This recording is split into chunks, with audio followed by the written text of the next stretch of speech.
Hi hello welcome back to our channel options master guide. இது பார்த்தீங்க அப்படின்னா நிஃப்டிக்கு நாம நேத்து காலையில மார்க்கெட் தொடங்குறதுக்கு முன்னாடி கொடுத்திருந்த லெவல்ஸ். இந்த லெவல்ஸை தாண்டி நாம என்னெல்லாம் சொல்லியிருந்தோம் அதெல்லாம் எப்படி நடந்திருக்கு என்ன ஏதுன்னு பார்ப்போம். நாம அதை தாண்டி நேத்து பேங்க் நிஃப்டியை பத்தியும் பேசியிருந்தோம். அந்த லெவல்ல என்ன நடந்திருக்கு, அதுல என்ன நடந்திருக்கு அப்படின்றதையும் பார்ப்போம். மார்க்கெட் பார்த்தீங்க அப்படின்னா ஓப்பன் ப்ரைஸ் 25,939 அந்த ஏரியால ஓப்பன் பண்ணியிருக்கான். கிட்டத்தட்ட நாம கொடுத்திருந்த S1 அப்படின்றதும் அங்கதான் இருக்கு. ஓபன் பண்ணி கிட்டத்தட்ட ஓப்பன் லோ அப்படின்றத செட் பண்ணிட்டு நேரா previous day close price previous day high எல்லாத்தையுமே பிரேக் பண்ணி மேல வந்திருக்காங்க. வந்து அதுக்கடுத்து அங்கிருந்து ஒரு ஃபால், நல்ல ஒரு ஃபால். ஃபால் பாத்தீங்க அப்படின்னா டைரக்டா நம்மளோட R2 S2 வந்து ரீச் பண்ணியாச்சு. திரும்ப ப்ரீவியஸ் டே லோவையும் ரீச் பண்ணியாச்சு. ப்ரீவியஸ் டே லோல சப்போர்ட் எடுத்தவங்க டைரக்டா நாம கொடுத்திருந்த S1 அந்த இடம் இல்ல ஓப்பன் பிரைஸ் ரெண்டுமே அதே ஏரியால தான் இருக்கு. அந்த ஏரியால திரும்ப ஒரு ரிஜெக்ஷன், திரும்பியும் ப்ரீவியஸ் டே லோ, அந்த ஏரியால ஒரு சப்போர்ட். அதுக்கடுத்து நல்ல ஒரு வெர்டிக்கலா ஏறி வந்திருக்காங்க லாஸ்ட் ஒரு ஹாஃப் அன் ஹவர்ல. நாம இந்த லெவல்ஸை கொடுத்துட்டு லெவல்ஸை தாண்டி என்ன சொல்லியிருந்தோம் அப்படின்னா மார்க்கெட் 25,050 அந்த ஸ்ட்ரைக்குக்கு மேல இருந்தாதான் மேல போக வாய்ப்பு அப்படின்றத சொல்லியிருந்தோம். அதை தாண்டி 25,950 இந்த ஸ்ட்ரைக்கு கீழே இருக்கிறதே கீழே போகதான் வாய்ப்பு. ஆனா நேத்து நமக்கு க்ளோசிங் அப்படின்றது 966 அந்த 950 அந்த ஏரியாவுக்கு வெளியே தான் க்ளோசிங் அப்படின்றது இருந்திருந்தது. ஸோ ஓப்பன் முக்கியம் அப்படின்றதையும் சொல்லியிருந்தோம். நமக்கு ஓப்பன் அப்படின்றது நெகட்டிவ்ல தான் ஓப்பன் பண்ணாங்க. ஆனா ஓப்பன்ல அந்த மாதிரி செட் பண்ணிட்டு மேல போய் திரும்ப ஃபால் ஆனாங்க. ஒன்ஸ் நாம கொடுத்திருந்த அந்த 950 அந்த ஏரியாவை பிரேக் பண்ணவங்க அங்கிருந்து பாத்தீங்க அப்படின்னா ஒரு 100 பாயிண்ட் சாலிடாவே நல்ல ஒரு ஃபால், வேகமான ஒரு ஃபால். எக்ஸ்பைரி டே நல்ல ஒரு வலட்டைலா இருந்தது. கடந்த மந்த் எக்ஸ்பைரிங்களை காட்டிலும் இந்த மந்த் எக்ஸ்பைரி நல்ல ஒரு மூமெண்ட் அப்படின்றது இருந்தது. நல்ல வேகமா கீழே வர்றதும் வேகமா மேல போறதும் நல்ல விதமாக ஓடிட்டு இருந்தது. அதே மாதிரி பேங்க் நிஃப்டி பாத்தீங்க அப்படின்னா பேங்க் நிஃப்டி பேங்க் நிஃப்டியோட ஓப்பன் பிரைஸ்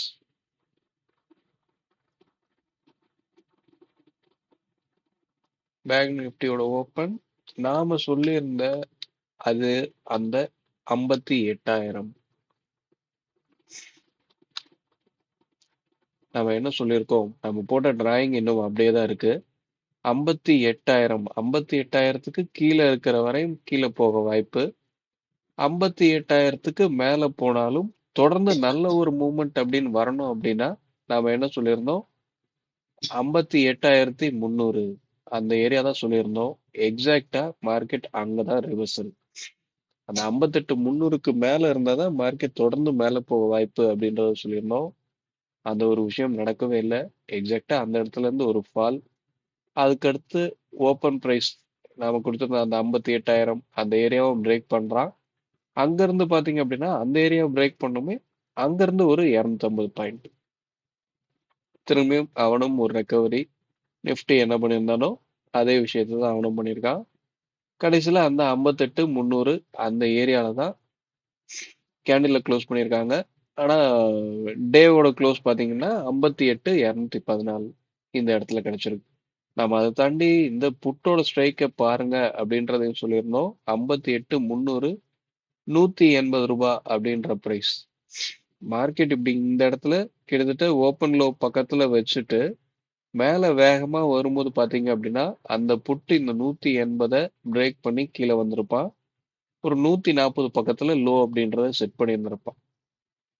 அந்த லோவை செட் பண்ணி அவன் திரும்ப 180க்கு மேலவே வராம இருந்திருந்தா அப்படின்னா மட்டும்தான் மார்க்கெட் இந்த ஏரியாவை பிரேக் பண்ணி 58,300 மேல நின்று இருக்க முடியும். அந்த ஒரு விஷயம் நடக்கவே இல்லை. திரும்ப அவன் அங்கிருந்து பாத்தீங்கன்னா கிட்டத்தட்ட 600 ரூபா வரையுமே போயிட்டான்னு நினைக்கிறேன். சரியா நான் கவனிக்கல. நல்ல ஒரு மூமெண்ட் அப்படின்றது இருந்தது. அதை மட்டும் சொல்லிக்கலாம். நம்ம இதெல்லாம் ஒவ்வொரு நாளும் சொல்றது full and full candle stick இல்ல ஓப்பன் இன்ட்ரெஸ்ட், ஆக்டிவ் கான்ட்ராக்ட் இந்த மாதிரி எதையும் பொறுத்து கிடையாது.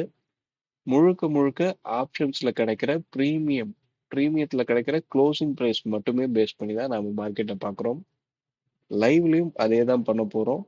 ஒவ்வொரு ஸ்ட்ரைக்லயும் கிடைக்கிற high, low, previous day close price, LTP இதங்களை பேஸ் பண்ணி தான் நம்மளோட ட்ரேடிங் செட்டப் அப்படின்றது இருக்கும். ஓகே, இப்போ நம்ம இது எல்லாத்தையும் ரிமூவ் பண்ணிட்டு இன்னைக்கு உண்டான லெவல்ஸ் என்ன சொல்லுது அப்படின்றத பார்ப்போம். ஒரு மந்த் எக்ஸ்பைரி முடிஞ்சிருக்கு.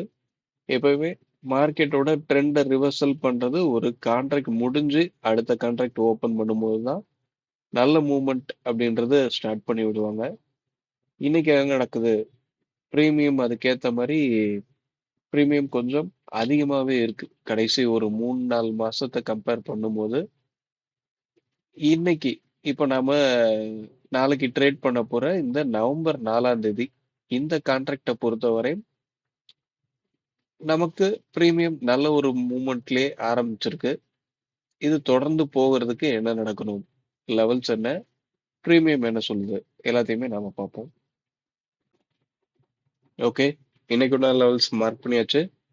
ஏன்னா அப்படின்னா 26,140, 26,069, 25,929, 25,860 இதுதான் நாம இன்னைக்கு உண்டான லெவல்ஸா எடுத்திருக்கு. இந்த லெவல்ஸை தாண்டி பிரீமியம் அப்படின்றது என்ன சொல்லுது அப்படின்னா மார்க்கெட்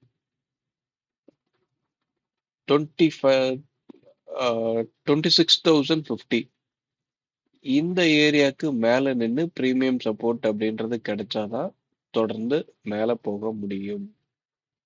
அதே மாதிரி கீழே போகணும் அப்படின்னா 25,950 இந்த ஏரியாக்கு கீழே நின்று பிரீமியம் சப்போர்ட் அப்படின்றது கிடைச்சது அப்படின்னா தான் நல்ல ஒரு டவுன் சைட் மூவ்மெண்ட் அப்படின்றத எதிர்பார்க்கலாம்.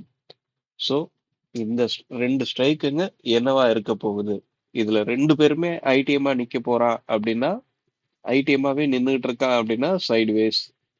யார ஓடிஎம்மா மாத்துறாங்களோ அதுக்கு ஆப்போசிட்ல மார்க்கெட் போக ஆரம்பிக்கும். இன்னைக்கு உண்டான பிரைசிங் இந்த மாதிரி தான் இருக்கு. இது லைவ் மார்க்கெட்ல எந்த அளவு சேஞ்சஸ் நடக்குது அப்படின்றத பொறுத்து தான் லைவ் மார்க்கெட்ல உங்களுக்கு மூவ்மெண்ட் எவ்வளவு வேகமா இருக்கும், எவ்வளவு தூரம் வரையும் போகும் அப்படின்றத லைவ்ல தான் நம்மளால கண்டுபிடிக்க முடியும். இப்போதைக்கு க்ளோசிங் பிரைஸ்ல அவங்க கொடுத்துருக்க டேட்டா இதை தான் நமக்கு சொல்லுது. ஓகேங்களா? இது திரும்பியும் சொல்லிக்கிறோம், வழக்கமா சொல்றதுதான், இந்த லெவல்ஸ் எதுவுமே பை செல் பண்ணக்கூடிய ரெக்கமெண்டேஷன் லெவல் கிடையாது. அதை தெளிவா புரிஞ்சுக்கிட்டு நாம சொல்லியிருக்க இந்த ஸ்ட்ரைக்குங்க என்ன மாதிரி இருக்கு அப்படின்றதெல்லாம் அண்டர்ஸ்டாண்ட் பண்ணுங்க. ஏன் இதெல்லாம் நடக்குது அப்படின்றத புரிஞ்சுக்க ட்ரை பண்ணுங்க. ஓகேங்களா? ஓகே, வீடியோ பிடிச்சிருந்தா லைக் பண்ணுங்க, ஆப்ஷன் ட்ரேடிங் பண்ற உங்க நண்பர்களுக்கு ஷேர் பண்ணுங்க. மீண்டும் அடுத்த ஒரு வீடியோவில் சந்திப்போம். தேங்க்யூ, பாய்.